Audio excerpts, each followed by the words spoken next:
ദൈവനാമത്തിന് മഹത്വം ഉണ്ടായിരിക്കട്ടെ. എല്ലാം തീർന്നു എന്ന് നിങ്ങൾ കരുതുകയാണ്. എല്ലാം അവസാനിക്കാൻ പോകുകയാണ്. ഈ സാമ്പത്തിക രംഗത്തിൽ ഇനി ഒരു നന്മയും പ്രതീക്ഷിക്കേണ്ട. എന്റെ ജീവിതം ഇതുകൊണ്ട് തീർന്നു പോകും, അവസാനിക്കുകയാണ് എന്ന് കരുതിയിരിക്കുകയാണോ?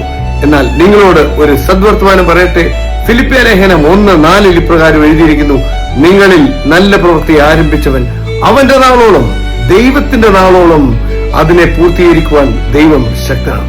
വിശ്വാസ ജീവിതം അഥവാ ഒരു ദൈവ പൈതലിനെ സംബന്ധിച്ചിടത്തോളം അവനൊരു ഉറപ്പുണ്ട്.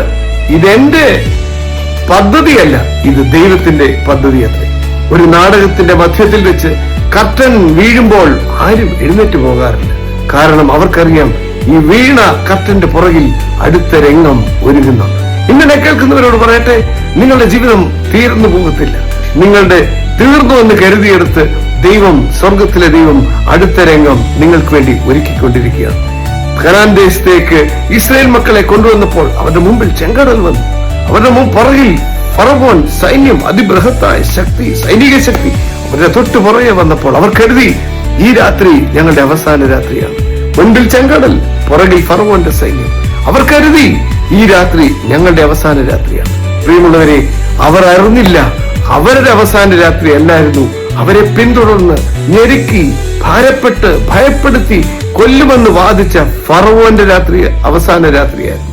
ഇങ്ങനെ കേൾക്കുന്നവരോട് പറയട്ടെ, നിങ്ങളൊരു ദൈവ പൈതലാണോ? ഈ ഫിലിപ്പിയ ലേഖനം 1:4 നിങ്ങളുടെ ജീവിതത്തിൽ സംഭവിക്കും. നിങ്ങളുടെ ജീവിതത്തിൽ എല്ലാം തീർന്നെന്ന് പറയുമ്പോഴും അതിന്റെ പുറകിൽ ദൈവത്തിന്റെ ഒരു പദ്ധതി നിങ്ങൾക്ക് വേണ്ടി ചലിക്കുന്നുണ്ട്. എത്ര പേർ വിശ്വസിക്കുന്നു? ഒന്നുകൂടെ എന്റെ കൂടെ ചേർന്ന് പറഞ്ഞ്, നാടകത്തിന്റെ മധ്യത്തിൽ കർട്ടൻ താഴെ വീഴുമ്പോൾ ആരും എഴുന്നേൽക്കാറില്ല. കാരണം അവർക്കറിയാം അടുത്ത രംഗം ഒരുങ്ങുന്നുണ്ട്. ഇന്ന് ഒന്നുകൂടെ വിളിച്ചു പറഞ്ഞാട്ട് ഫിലിപ്പിയ ലേഖനം 1:4 പറയുന്നു: നിങ്ങളിൽ നല്ല പ്രവൃത്തി ആരംഭിച്ചവൻ.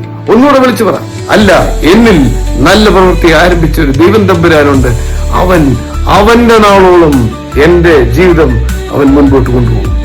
അവന്റെ ജീവിതത്തിൽ, എന്റെ ജീവിതത്തിൽ ദൈവത്തിന് ഒരു പദ്ധതിയുണ്ട്.